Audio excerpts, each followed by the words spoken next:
Halo, assalamualaikum warahmatullahi wabarakatuh.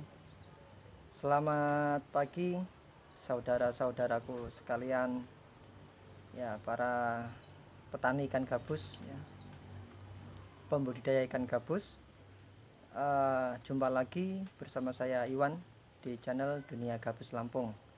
Ya, ini channel YouTube yang saya buat untuk membahas seputaran ikan gabus budidaya ya, atau ternak ikan gabus. Nah, mudah-mudahan kita semua di pagi ini dalam keadaan sehat ya, bisa menjalankan aktivitas seperti biasa. Nah, untuk pagi ini saya akan membuat video tentang kendala-kendala dalam membudidaya ikan gabus ya. Saya pernah sempat bikin juga tapi kurang lengkap.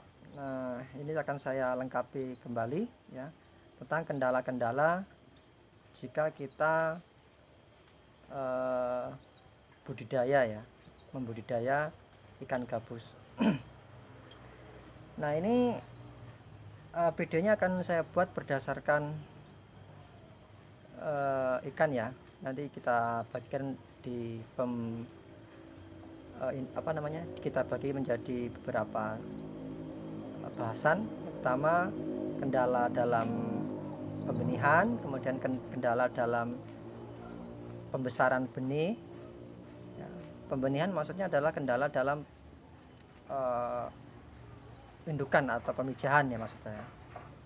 Kemudian kedua, kendala untuk pembesaran benih, dan ketiga, kendala dalam pembesaran gabus konsumsi. Nah, kita mulai dari kendala-kendala yang dihadapi untuk pemijahan ya, atau menernaknya ikan gabus ya. Nah, yang pertama ya, kendalanya dalam memijah karena kita terbatasnya indukan. Jadi bagi saya ini cukup kendala ya, karena sejauh ini di Lampung khususnya itu cukup susah ya, cukup susah untuk mendapatkan indukan. Jadi memang sejauh ini banyak teman-teman yang ingin membudidaya ikan gabus namun terkendala oleh terbatasnya indukan karena tidak ada yang menjual. Di Sumatera ini sangat jarang sekali yang menjual indukan. Bahkan saya sendiri pun masih kekurangan indukan. Karena untuk indukan yang dibudidaya, yang sudah dibudidaya itu masih belum ada. Jadi kita hanya sebatas mengambil indukan dari alam. Nah, kalau indukan dari alam ini ya susah juga. Karena kita harus mengkarantina dulu, mencocokkan dulu, dan harus memilih ukuran yang standar ya. Nah, untuk ukuran yang standar sendiri untuk ikan gabus itu paling enggak yang bagus sekitar ukuran 1 kg. Itu ideal ya. Kalau 1 kg itu nanti dia ikannya sudah banyak telurnya dan bagus untuk hasilnya. Nah, jadi kendala yang pertama adalah keterbatasan indukan karena tidak ada yang menjual yang indukan budidaya. Nah, kalau kita ngambil dari alam juga kendalanya jarang yang ukuran 1 kg, jarang sekali di Lampung khususnya ya. Dan juga harus melalui tahap karantina penjodohan, yang itu tidak mudah. Itu kendala yang pertama di indukan. Terus kendala yang berikutnya di indukan adalah ikan gabus yang memang tidak dari alam itu susah dipijahkan. Karena apa ya? Karena dari alam bebas, alami, kemudian kita taruh di kolam ya, dia butuh lama adaptasinya. Terlebih kan gabus ini untuk indukan susah dibedakan antara jantan dan betinanya. Maka itu suatu kendala juga ya, bahwa untuk indukannya itu susah ditelurkan ya. Nah, kendala buat indukan lagi penyakit ya. Penyakit ini bisa datang karena memang tidak bersih kolamnya, atau memang berasal dari awalnya bertarung ya, karena memang tidak jodoh, tidak cocok, dia bertarung, luka, dan nantinya akan menimbulkan penyakit. Saya mengalami juga itu. Nah, kemudian untuk kendala yang berikutnya, kita langsung ke pembibitan ya, pembenihan. Nah, kendala untuk pembenihan tersendiri itu nanti adalah terbatasnya pakan. Oh ya, sebelum ke pembenihan, di indukan ya, ada kendala satu lagi yang saya ingat, ya ini keterbatasan pakan ya. Pakan ikan-ikan kecil itu tidak semua daerah ada ya. Dan tidak semua daerah itu harganya murah. Kalau di tempat saya, ikan lele ya, indukan ikan lele itu anakan ikan lele itu ada yang jual. Jadi itu untuk pakan indukan. Jadi kita harus mensuplai pakan indukan dari daging. Dan itu tidak semua daerah ada. Kalau di Lampung Timur ada, banyak yang jual, banyak yang membudidaya. Kalau di daerah lain mungkin susah ya mencari anakan ikan nila, mencari anakan lele itu susah, mencari kata itu susah. Andaikan ada pun mungkin mahal. Nah, jadi itu kendala ya bagi indukan. Terus yang untuk pembenihan, kendalanya adalah di pakan juga, terutama untuk kutu air dan juga cacing sutra. Kalau misalnya nggak ada kutu air, langsung cacing sutra bisa sih. Saya ada contoh cacing sutranya, nanti kita lihat yuk sekalian di belakang sana. Nah, sekarang kendala untuk pembenihan ya. Nah, untuk pembenihan salah satu kendalanya adalah menurut saya adalah keterbatasan pakan ya, terutama untuk pakan ikan yang baru menetas. Ini cacing sutra. Saya ambilkan contohnya cacing sutranya.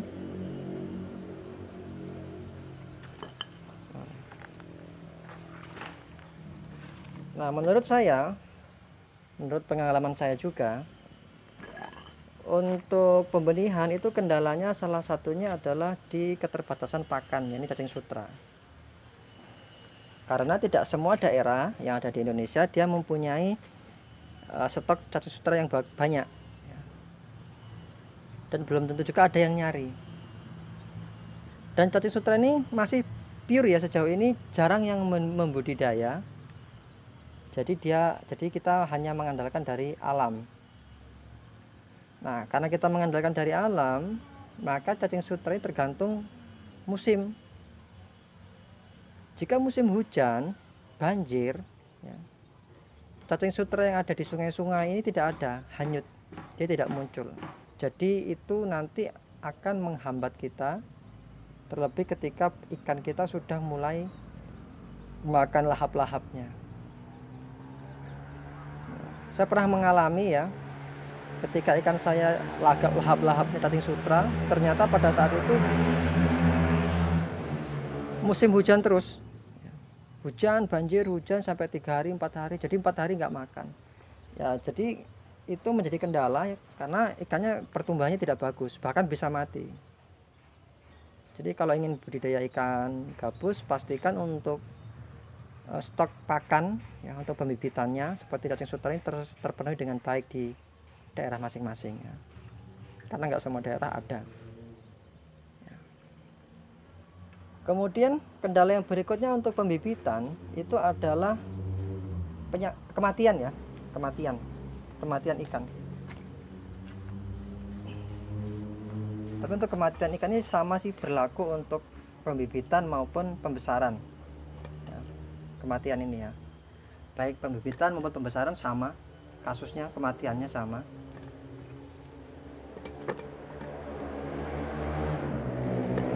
Ini sambil saya kasih makan ya.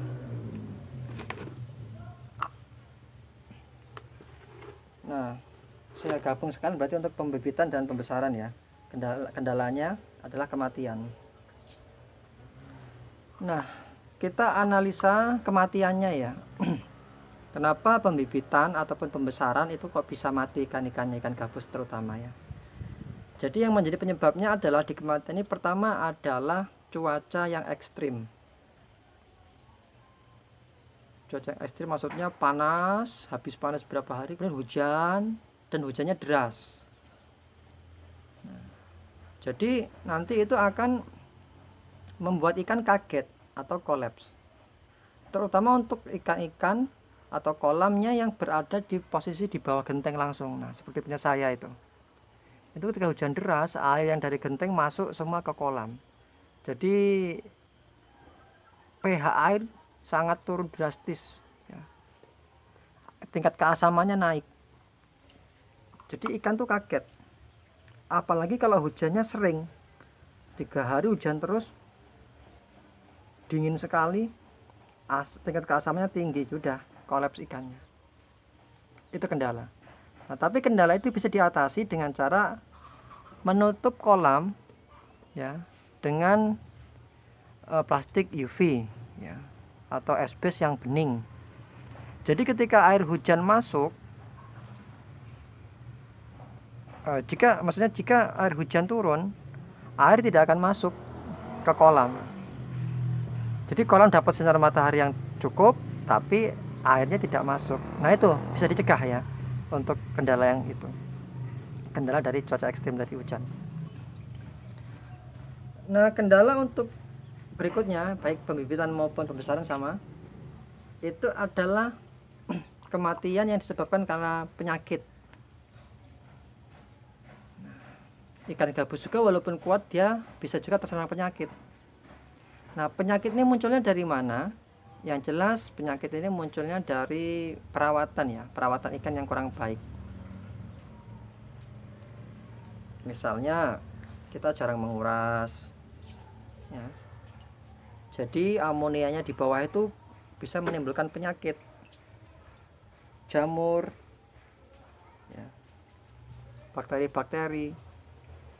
Jadi itu kendala juga penyakit itu. Karena banyak beberapa teman juga yang pernah kena kendala penyakit jamur misalnya, itu banyak yang mati. Nah, antisipasinya adalah kita harus benar-benar merawat kolam dengan baik ya, membersihkan kolam, menguras secara berkala ya, itu antisipasinya. Dan bila perlu ditambah lagi obat tambahan ya, untuk pencegahan. Jadi misalnya 1 bulan sekali dikuras, atau mungkin 3 minggu sekali dikuras. Setelah dikuras dikasih obat tersebut ya, setengah tutup botol atau 1 tutup botol obat gitu. Itu nanti bisa mencegah datangnya penyakit dan mencegah ikan dari kematian gitu. Ada kok obatnya cukup bagus, jadi bisa dipakai untuk pencegahan. Tapi kalau dikasih obat tetap tidak dirawat dengan baik ya, kita tidak terlalu peduli dengan kebersihan kolam, ya tetap ada penyakitnya nanti. Itu ya, kematian karena penyakit ya. Kemudian berikutnya adalah kematian karena gagal adaptasi ya, kendalanya. Gagal adaptasi ini bisa disebabkan karena kualitas air yang tidak sama. Dari air yang dimana beli bibit, kemudian air di tempat pembesaran. Misalnya beli di Lampung misalnya bibitnya, terus dibesarkan di tempat lain yang cukup jauh, yang kualitas airnya berbeda. Mungkin agak payau, mungkin agak berkarat, mungkin agak setengah tanah gambut gitu. Ya, otomatis ikan akan gagal beradaptasi dan bisa mati. Karena tidak sama. Atau mungkin airnya bedanya karena dia dari pam misalnya. Mungkin karena dari pam itu ada obatnya cukup kuat waktu proses di pamnya, jadi nanti bisa membuat ikan juga mati. Atau air dari sumur bor ya. Karena kualitas air sumur bor dengan air sumur biasanya ada yang tidak sama. Saya pernah mengalami, teman saya juga, jadi dia di Lampung juga, dia punya sumur bor. Ketika digali sekitar 40 meter, airnya putih seperti mengandung lumpur dan pasir. ketika dikasih ikan gabus, dia tidak kuat lama. Seminggu sudah kotor, harus dikuras. Kalau tidak, ikannya akan mati. Nah, itu ya kematian dari perbedaan kualitas air ya.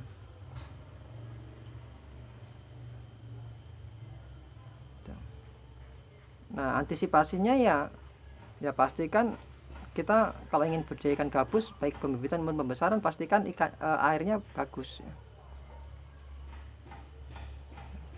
Jadi gagal adaptasi karena memang air yang tidak sama. Jadi memang kita harus mengantisipasi bahwa pastikan air di lingkungan kita itu bagus ya, bisa mensupport untuk budidaya ikan gabus, karena nggak semua air itu sama kualitasnya. Nah, itulah kendala-kendala yang ada dalam budidaya ikan gabus ya. Ya, walaupun banyak kendalanya, sebenarnya kita sudah bisa mengantisipasi sebenarnya. Ya, kita bisa mengantisipasi dengan baik. Jadi memang tidak mudah juga ya untuk budidaya ikan gabus. Ya, karena itu tadi banyak kendala-kendalanya. Kendalanya adalah indukannya masih langka, jarang yang menjual indukan. Dari alam juga yang ukuran 1 kilogram jarang, ya kan. Kemudian untuk pembibitan itu yang kecil, khususnya untuk cacing sutra juga terbatas ya. Untuk indukan tadi juga, untuk pakan juga nggak semua daerah bisa mensuplai pakan dengan baik, karena untuk indukan kan memang harus dikasih pakan daging ya. Untuk pembesaran dan pembibitan juga sama tadi, kendalanya bisa kematian ya, kematian karena cuaca ekstrim, kematian karena penyakit ya, karena kita tidak terlalu bersih, atau kematian karena gagal adaptasi yang mana kualitas air itu berbeda. Nah, mudah-mudahan kita semua bisa mengantisipasi kendala-kendala ini. Oh ya, untuk kendala berikutnya ya, masalah karakter. Karakter ikan gabus ini kan suka loncat, jadi memang kita harus memberi tutup tambahan di atasnya. Ini satu kendala juga ya, meloncat ini, karena banyak petani yang tidak tahu awalnya, tahu-tahu tidak ditutup dan loncat habis ikannya. Nah, itu kendala juga. Jadi kita butuh modal lagi untuk ikan gabus khususnya ya, harus dikasih penutup di atasnya ya. Itu jadi untuk loncat juga satu kendala. Terus kemudian yang berikutnya, kendala jumlah air ya, maksudnya untuk di setiap daerah kan air itu kan untuk jumlahnya tidak sama ya. Kalau di dataran tinggi mungkin air cukup sulit dicari ya, jadi kita juga harus mengantisipasi itu. Kalau di wilayah kita air cukup sulit, nanti untuk kemarau agak susah, nah jadi perlu diantisipasi juga, karena nggak semua daerah ya mempunyai jumlah debit air yang melimpah. Ada yang banyak airnya, ada yang tidak ya. Jadi harus diantisipasi ketika kemarau nanti, apakah air yang ada di daerah kita ini bisa mensuplai untuk budidaya ikan gabus. Karena memang kita juga harus sering menguras sih ya. Kalau airnya pas-pasan ya nanti menjadi kendala juga ya. Jangan untuk kolam, untuk minum aja pas kemarau susah, misalnya untuk mandi aja susah. Jadi kita harus persiapkan bahwa kita mempunyai stok air di lingkungan kita yang cukup melimpah. Mungkin itu saja teman-teman sekalian video yang saya buat tentang kendala-kendala dalam budidaya ikan gabus. Jika masih ada pertanyaan lagi, monggo silakan sampaikan pertanyaannya di kolom komentar ya. Kritik dan saran juga silakan, monggo, nanti akan saya jawab sebisa saya. Oke, itu saja video dari saya. Terima kasih sudah mengikuti video-video ini. Mudah-mudahan video ini bisa bermanfaat ya. Kita bisa mengantisipasi kendala-kendala yang bakal muncul ya ketika kita budidaya ikan gabus, dan kita bisa menyiapkan sebelumnya. Oke, terima kasih sudah mengikuti. Kurang lebihnya saya mohon maaf. Saya akhiri. Wassalamualaikum warahmatullahi wabarakatuh.